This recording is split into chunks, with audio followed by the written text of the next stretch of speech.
se llama ventilación. Y ahí que viene el término de que el paciente está hiperventilando o está hipoventilando. En algún momento ustedes ya verán una materia de cirugía o patología quirúrgica, no sé se llama ahora. Y algunos de ustedes tendrán que ser anestesiólogos cuando hacen la cirugía. Después de su práctica también, algunos de ustedes serán los anestesiólogos. Y una de las cosas que tienen que garantizar en el paciente es la ventilación. Si el paciente no está bien ventilado, se le va a morir en la operación. Entonces, los patrones que ustedes tienen que ver son los patrones que tienen que ver con el proceso de ventilación, que tienen que monitorear por el proceso de ventilación. Si no, se les muere el paciente, entonces ustedes lo pueden demandar por mala praxis. Bien, entonces, a la mecánica de respiración para como decir, apartar solamente el mecanismo de entrada de aire y salida de aire, se le llama ventilación, porque ya vimos que respiración puede tener muchas connotaciones, ¿verdad? Podemos decir que la mitocondria respira. No es que la mitocondria tenga nariz, sino que hace uso del oxígeno como receptor de electrones, ¿verdad? Entonces, para evitar el término respiración, para aislar de la respiración solamente el acto de entrar y salida de aire, se le llama ventilación. Entonces, la ventilación tiene una mecánica, y esa mecánica se le llama ciclo respiratorio. Ese ciclo respiratorio, como ustedes saben, tiene dos movimientos: un movimiento de inspiración, que es cuando el aire entra, y un movimiento de expiración, que es cuando el aire sale, ¿no? No expiración con S, sino expiración con S, ¿no? Así,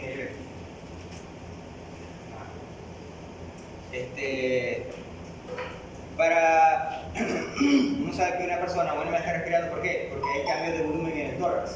Que uno le ve está respirando, que uno le ve si el tórax sube y baja. Eso quiere decir que el acto o la mecánica de respiración involucra cambios de volumen en el tórax.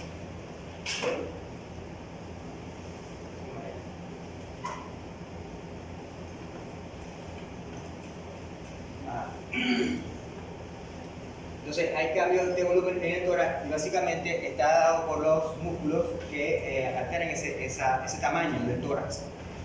Hay muchos músculos que están involucrados, pero sabemos que el principal músculo es el diafragma. El diafragma sabemos que es el músculo que separa la cavidad abdominal de la cavidad torácica, y ese músculo, cuando se contrae, lo que hace es que aumenta la capacidad del tórax. Cuando se relaja, el tórax vuelve a su tamaño original. Entonces, la función principal del diafragma es aumentar el volumen del tórax. No solamente aumenta el tórax, porque ahí puedo respirar y aumentar la panza, ¿verdad? Y respirar por la panza, ¿verdad? Así que estoy aumentando el tamaño del tórax en función de la cavidad abdominal. Porque el diafragma solamente está funcionando el diafragma jalando el tórax hacia abajo. Pero yo no solamente respiro así, ¿verdad? Con la panza, yo respiro también, se quiere aumentando el tórax hacia arriba. Eso lo hacen los músculos intercostales. Entonces, tanto el tórax, tanto el diafragma como los músculos intercostales son los que se encargan de aumentar el volumen del tórax. Y entonces, sin embargo, hay músculos del cuello, todo está involucrado en la respiración, músculos del cuello, músculos de la faringe, que está involucrado en el acto de respirar. Pero básicamente la respiración se basa en aumentar el tamaño del tórax, y son los músculos del diafragma el que más está involucrado, pero también los músculos intercostales. Bueno, alguien que tenga una fractura de costilla no puede respirar con los intercostales porque le duele, solamente tiene que respirar con el diafragma. Respira solamente tratando de alimentar el aire o la capacidad en el abdomen. No sé si alguien se la fractura de costilla. Ok. Y ahora, ¿cómo regresa el tórax a su tamaño normal? Primero relajando los músculos. Pero también el pulmón interviene porque el pulmón tiene fibras elásticas. Eso lo vamos a ver ahorita. Bien. Entonces, el tórax es un espacio cerrado, y si yo le quito aire o aumento el tamaño de un espacio cerrado, se crea una presión negativa. ¿Sí? ¿Se puede imaginar eso? Agarran una inyectadora. Como un vacío. Agarran una inyectadora le ponen el dedito, le quitan la guarda, le ponen el dedito en la punta y jalan el émbolo. Se devuelve, ¿verdad? ¿Por qué? Porque al jalar el émbolo se crea una presión negativa dentro del espacio, pero como el espacio no puede ser ahora llenado con aire, porque ustedes tienen el dedito en el huequito, o sea, eso suena raro, ¿verdad? Tienen obstruido la salida de aire de la jeringa con el dedo, entonces al jalar el émbolo lo que se crea es una presión negativa y cuando sueltan el émbolo esa presión negativa se libera y el émbolo volviendo a su sitio, solito, sin tocar, sin empujar. ¿Sí o no? Entonces esa es la forma de que se crea una presión negativa. Bien, entonces el espacio pleural, vamos a ver cuál es el espacio pleural, ya lo vimos, ¿sí, no? El espacio pleural es el espacio que está entre los pulmones y la pared del tórax. Ese espacio está negativo, o sea que ese espacio permanentemente está como cuando nosotros jalamos la jeringa, permanentemente está negativo. O sea, una condición normal del tórax es que sea una jeringa con el huequito tapado y el émbolo jalado. Así está todo el tiempo el tórax, con presión negativa. Si ustedes se perforan el tórax, esa presión negativa se pierde, o un perro lo atropella y se pierde la presión negativa, el perro con un neumotórax y el perro no puede respirar. Porque la condición normal es que el tórax tenga una presión negativa, la jeringa jalada. Esta es la condición normal. Ok. Quiere decir que la presión está negativa, es subatmosférico, quiere decir que no es negativa tan negativa de cero, ¿no? No es que está en cero la presión, ni es negativa, sino que está por debajo del nivel de la presión atmosférica. Le dijimos la presión atmosférica de la clase pasada está en 760 milímetros de mercurio. Entonces la presión se dice que está negativa, pero no es que está negativa, es que está por debajo de esos 760 milímetros de mercurio. Está negativa en relación a la presión atmosférica. Y ya lo dijimos, cuando se perfora el tórax, se produce entonces un neumotórax, que es cuando el vacío se pierde. Bien, la respiración tiene dos controles, un control voluntario, entonces yo les digo, controlen su respiración y la pueden controlar, ¿verdad? Si quieren, respiran, y dejan de respirar, vuelven a respirar, tiene un control semivoluntario, porque ustedes llegan, no respiren más un ratico, llega un momento que ustedes no pueden indefinidamente mantener eso. Entonces, el control voluntario se cancela y el control autónomo toma el cargo. ¿Ya? Por eso dijimos que la persona se ahogaba. No se puede dejar de respirar indefinidamente, sino que eso lo hace voluntariamente hasta cierto punto, donde el control voluntario se cancela y agarra el control autónomo a la respiración. Y ahí entonces usted tiene que respirar obligado. Claro, hay personas que por entrenamiento pueden mantener mucho más tiempo la respiración, ¿verdad? Esas personas que hacen la respiración por apnea, el buceo por apnea, que se tiran y bucean y se meten y están 5 minutos metidos en el agua, 5 o 6 minutos, no sé cuánto será el récord.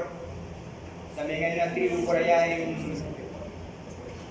las Filipinas, por aquel lado del sur de Asia, del Asia insular. Por allá hay una aldea de pescadores que su vida es por la pesca. Y estas personas en el mundo tienen una condición ya tanto, o sea, cientos de años en tener por cierto tiempo. Entonces, la otra forma, además, cuando estamos durmiendo, tampoco la respiración se para, ¿no? Hay un momento que se puede parar y le da a la persona, como le dije la clase pasada, que la persona de pronto sueña que se está cayendo y se despierta. Eso es que el cerebro no está respirando, tuviste 2 minutos sin respirar y el cerebro te despierta para que respires. Entonces, eso se llama la apnea del sueño. ¿Cómo se llama? Es horrible eso, ¿no? Horripilante. Terrorífico. Que uno pasa durmiendo 2 o 3 minutos sin respirar y cuando el cerebro te despierta para que respire. Ok. Entonces, la inspiración es el acto de ingresar aire al pulmón. Bien. Entonces, ¿qué pasa con la inspiración? El tórax aumenta de tamaño. Ya dijimos que el diafragma y los músculos intercostales hacen que el diafragma aumente de tamaño. Y se crea un efecto de succión. ¿Cómo es el efecto de succión? Ya. ¿Han hecho esto con chicle? ¿Sí? ¿Qué hicieron? Dentro de la cavidad oral entró aire, pero no porque nadie me está soplando desde afuera, sino que yo estoy desde adentro succionando aire. Entonces la bombita que yo tengo en el chicle se infló hacia adentro hasta que se explotó. Pero nadie me la sopló, yo la inflé a través de succión. ¿Sí? ¿Eso qué? Porque es succión y se ponen a reír. No, porque nadie te la sopló. Ni me la soplaron ni... Entonces, ¿qué ocurre? Eso ocurre en los pulmones. Imagínense que el pulmón es un chicle. No, imagínense, ¿no? No estoy diciendo que por ahí... Sí, es un chicle. Lo responden al examen. Entonces, ¿qué pasa? Cuando el diafragma y los músculos intercostales aumentan el volumen del tórax, hacen lo que yo estoy haciendo con la boca, y succiona aire y el chicle, que es el pulmón, se infla. ¿Sí? Nadie está soplando para que el pulmón se infle, sino que el hecho de aumentar el tamaño del tórax hace que la presión negativa que está en el espacio pleural se haga más negativa y entonces el aire entre por succión hacia los pulmones. Profe, ¿ese es el mismo efecto de succión de la sangre hacia el corazón? Más o menos, sí, es el mismo efecto. O sea, al vaciarse la aurícula, que crea un efecto de succión para que la aurícula derecha o izquierda. La derecha. Ok. Entonces, sí, se puede hacer muchas cosas con succión en el cuerpo. Entonces, cuando ¿qué más?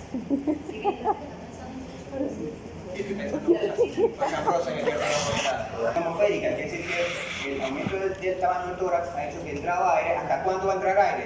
Hasta que se equilibre la presión del ambiente con el aire del pulmón. Entonces, esto necesita entonces una contracción muscular activa. Por eso dice que es un proceso activo, porque ahí tiene que haber contracción muscular. O sea, una persona muerta no puede respirar. ¿Por qué? Porque no se le van a contraer los músculos, por lo tanto no puede expandir los pulmones al aumentar el tamaño del tórax.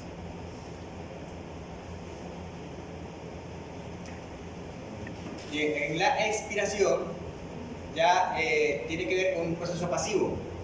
Ya simplemente los músculos, al relajarse, van a hacer que el tórax llegue a su posición original, ¿no? Pero ¿cómo sale el aire entonces? El aire sale porque el pulmón se estiró y al ya no estar más estirado se va a regresar a su posición. Y entonces es el pulmón cuando se regresa a su posición que empuja el aire hacia afuera. Entonces no hay un proceso activo en la expiración, solamente es todo volviendo a su posición original. Ahora, ¿por qué el pulmón regresa a su posición original? Porque tiene fibras elásticas en su constitución.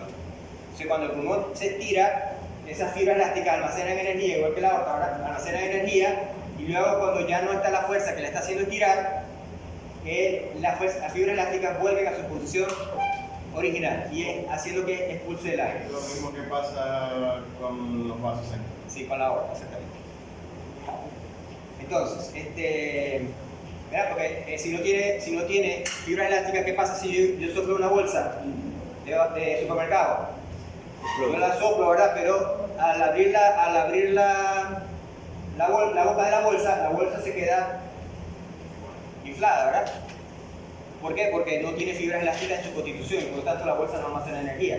Pero si ustedes inflan un globo, ¿verdad? Ustedes abren la boquita del globo y el globo vuelve a su forma original. ¿Por qué? Porque si hay fibra elástica en su constitución. Entonces el pulmón es como un globo. El pulmón al hincharse, llenar con la inspiración aire, se estira y cuando ya los músculos que mantienen el tórax abierto se cierran, no se contraen más, el tórax se cierra, disminuye el tamaño, por lo tanto el pulmón puede volver a su estado original, que es volver a desinflarse por las fibras elásticas, como si fuera un globo. Bien. Entonces eso depende, que el pulmón se vacíe de aire, depende de la cantidad de fibras musculares, de las fibras elásticas que tenga. Esto tiene un nombre médico, se llama compliancia. Compliancia. Esa compliancia es la capacidad que tiene el pulmón de ejercer su función de expulsar el aire en la expiración. Ahora imagínense ustedes que haya una infección en un pulmón y esa infección haya tenido que combatirla a través de la creación de fibras colágenas en vez de fibras elásticas. ¿Usted cree que un pulmón que tenga fibras colágenas se va a distender? No, ¿verdad? Entonces, ese pulmón que tiene fibra elástica, por más que el tórax trate de expandirlo, no lo va a poder expandir porque el pulmón tiene fibras elásticas, fibras colágenas, y por lo tanto pierde la capacidad de distenderse, y el pulmón pierde la capacidad de inspiración y pierde la capacidad de suministrar oxígeno al organismo. Eso se llama fibrosis. Entonces, cuando hay fibrosis en un pulmón es grave, es una situación grave porque la fibrosis va a impedir la dilatación y la contracción del pulmón, y por lo tanto, y ahí es así que el pulmón le provee oxígeno a la sangre. Entonces, los que fuman, por ejemplo, tienen ese daño que le produzcan al pulmón, el humo, le provoca cambios fibróticos en el pulmón. Entonces, tienen menos capacidad de que el pulmón se distienda. Entonces, yo no sé por qué se envenenan con el cigarrillo, porque todo lo que sea cigarrillo es malo. Yo no sé cuál es la finalidad de meterse todo ese veneno en sí. Pensando que van a cambiar la fibra elástica por fibras colágenas. Yo no, de verdad no le veo el negocio, voy a comprarme una cajetilla de cambio de fibra elástica por fibra colágena. Entonces, ¿qué pasa? Todo lo que sea daño pulmonar, inclusive hay daños genéticos que pueden aumentar la predisposición a producir fibrosis pulmonar. Hay medicamentos que producen fibrosis. Mi mamá por mucho tiempo estuvo tomando un medicamento para la tensión que después se descubrió que producía fibrosis pulmonar. Y después cuando hicieron la radiografía se veía que había zonas del pulmón que estaban muy blancas, el aire es negro en la radiografía. Esas son zonas fibróticas que no se pueden ya distender. Y eso es producto de la toma de por muchos años, todos los días, de un medicamento para la tensión. Entonces hay medicamentos que también pueden cambiar las fibras colágenas por fibra elástica por fibras colágenas en el pulmón. Ya ven lo importante que es la elasticidad del pulmón, y es un medicamento, en forma médica se mide a través de la compliancia. Más, no sé si habrán visto un fichito que tiene una pelotita ping-pong y hacen. Eso es para medir la compliancia, qué capacidad tiene el pulmón de expirar y de inspirar.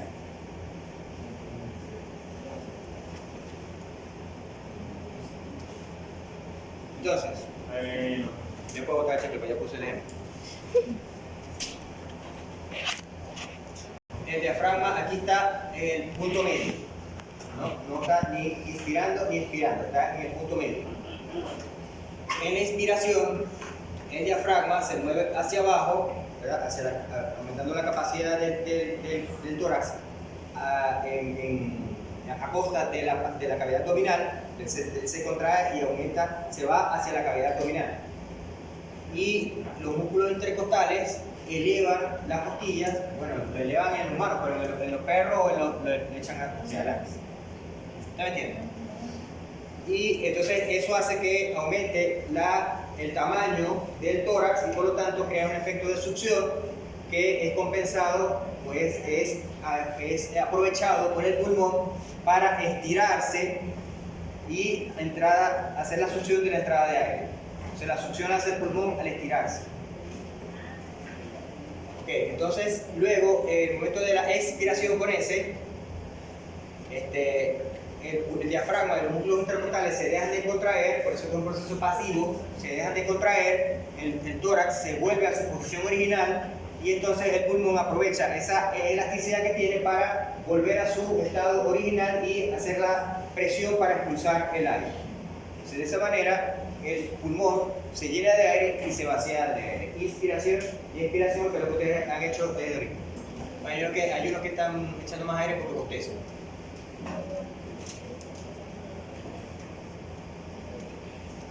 Entonces el ciclo respiratorio entonces tiene que ver con inspiración y expiración, que serían los nombres del ciclo respiratorio. Sabemos que el ciclo respiratorio se le llama ventilación al ciclo respiratorio, ¿verdad? La ventilación.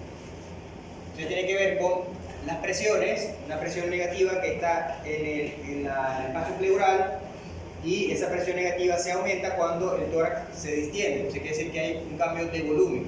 El cambio de volumen en el tórax hace que cambie las presiones internas del pulmón. Y eso va a depender entonces de la elasticidad del pulmón, que esto ocurra de forma normal.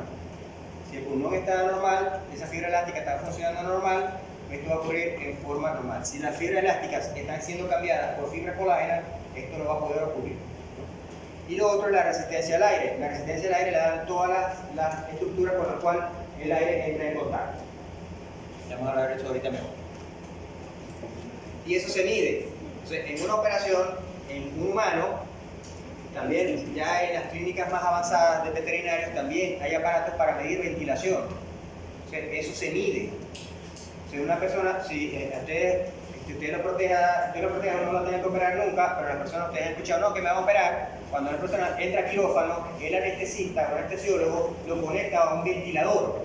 ¿Y qué hace el ventilador? El ventilador controla su proceso respiratorio para que el paciente pueda incluir oxígeno en el cuerpo estando inconsciente, en la contenido o en la cantidad exacta, en la cantidad normal. Entonces eso se mide, y esos aparatos que lo miden.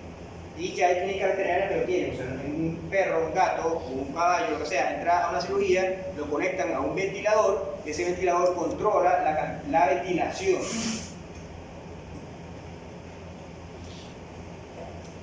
¿Qué más? ¿Cuándo puede estar disminuida la compliance? Se lo pregunté este caso se lo pregunté a Popio. Estas son condiciones en las cuales se puede disminuir la confianza. Entonces yo te pregunto, ¿qué es la confianza? Confianza es la capacidad que tiene el pulmón de dilatarse o de ser elástico. De ser elástico para poder cambiar de volumen. Okay. ¿Eso está controlado? Sí, porque usted puede en algún momento, ¿verdad? Usted actualmente está respirando, y esa respiración, ese ritmo que ustedes inspiran y expiran en el ciclo respiratorio, lo están haciendo en un tiempo necesario para que es lo que le es justo y necesario para la cantidad de oxígeno que ustedes están usando ahorita. ¿Verdad? Algunos de ustedes están usando oxígeno, sí, están usando oxígeno para recibir los electrones de las mitocondrias, ¿cierto? ¿Y dónde están usando esa energía que se forma en el cerebro? Ustedes, bueno, lo que me están prestando atención, están usando sus neuronas, están usando energía, y esa energía está saliendo del uso de oxígeno, porque las neuronas son muy exquisitas. Las neuronas no usan ácido graso, no usan solo glucosa a través de la fosforilación oxidativa, por ejemplo. Entonces, si eso es así, ustedes están pensando ahorita, sus neuronas están usando oxígeno para producir la energía para poder recibir información que le estoy diciendo. Menos Victoria que está ahí. No pasa nada. Así que no te vas a estar tan tarde en casa. A las 9 te ha gustado, mañana clase extraña. Ok, pero en determinados momentos esa cantidad de respiración, esa respiración puede cambiar, esa ventilación puede cambiar. Entonces, el cerebro controla la ventilación a través de 3 mecanismos: de la frecuencia respiratoria, de la profundidad de la respiración y de la resistencia. Esos son los mecanismos con los cuales el sistema nervioso central controla la ventilación, o sea, el ciclo respiratorio. Entonces, ¿cómo controla la frecuencia? Ya sabemos que la frecuencia puede ser que la frecuencia aumente o la frecuencia disminuye.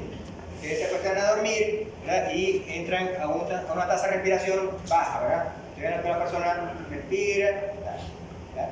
Si hay dos personas durmiendo y se quieren mucho, la tasa de respiración se acompasa. Entonces, si no se quieren, uno respira por un lado, otro respira por otro. Entonces, si viven con su novio, con su pareja, díganle a alguien que lo graba, voy a ver si él me quiere. Ok. Entonces, cuando la frecuencia, eso se llama frecuencia, ¿verdad? La frecuencia es una palabra que se refiere a cantidad de algo con relación al tiempo. Frecuencia, como yo digo, frecuencia cardíaca, ¿verdad? Tiene que ver, frecuencia es número de eventos por unidad de tiempo. En este caso, la frecuencia de los eventos fisiológicos se miden por minuto. Entonces, aquí vamos a hablar, frecuencia es cantidad de respiraciones por minuto. Está alrededor de 12, 13, por ahí. Entonces, cuando uno habla de bradipnea, es cuando esa frecuencia respiratoria cae por debajo de esa frecuencia normal. Disminuye la cantidad de respiraciones por minuto. O sea, cada respiración es inspiración y... Sí, cada ciclo respiratorio, exacto. Entonces, ¿qué pasa con la bradipnea? Bradipnea puede ocurrir en una persona durmiendo, entra a una bradipnea, no grave, pero entra a una bradipnea, ¿por qué? Porque se le baja la frecuencia respiratoria. Y la taquipnea, entonces la taquipnea es cuando lo contrario, ¿verdad? Aumenta la frecuencia respiratoria, como cuando uno corre. Ustedes corren, hacen un tipo de ejercicio y de una vez aumentan la frecuencia respiratoria y luego lo pueden controlar.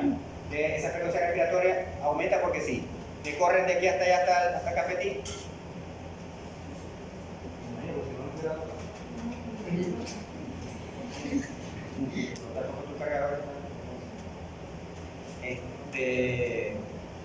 Ok, entonces la taquipnea es el aumento de la frecuencia respiratoria producto de ¿qué? De que hace falta más oxígeno. Entonces, un músculo que está trabajando requiere más cantidad de oxígeno y por lo tanto exige que se aumente la frecuencia respiratoria. Y eso es lo que pasa cuando ustedes corren.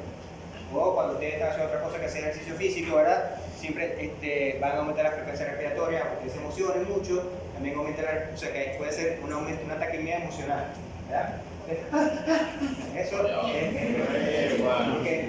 porque llegó su mamá, llegó su abuela. Eso es una taquipnea emocional. Siempre se va a producir taquipnea cuando la persona o cuando el individuo tenga una necesidad violenta de oxígeno. ¿Qué hacía las personas con COVID? Las personas con COVID que tenían problemas pulmonares, una neumonía de esa que llaman neumonía bilateral, ustedes lo veían siempre con taquipnea. Y eso es que había un aumento de la frecuencia respiratoria una taquipnea porque había deficiencia de oxígeno. El jadeo lo ven en los animales, ¿no? Los humanos no jadean. Pero los perros, los gatos, los caballos, las vacas, todos jadean, los pollos. El jadeo es un tipo de taquipnea donde la taquipnea no es producto de la deficiencia de oxígeno, sino de un mecanismo de disipación de calor. ¿Vos jadeas? Pero ya no está casado sin comer así. ¿Pero lo cual lo coges así? Ah, no, yo creo que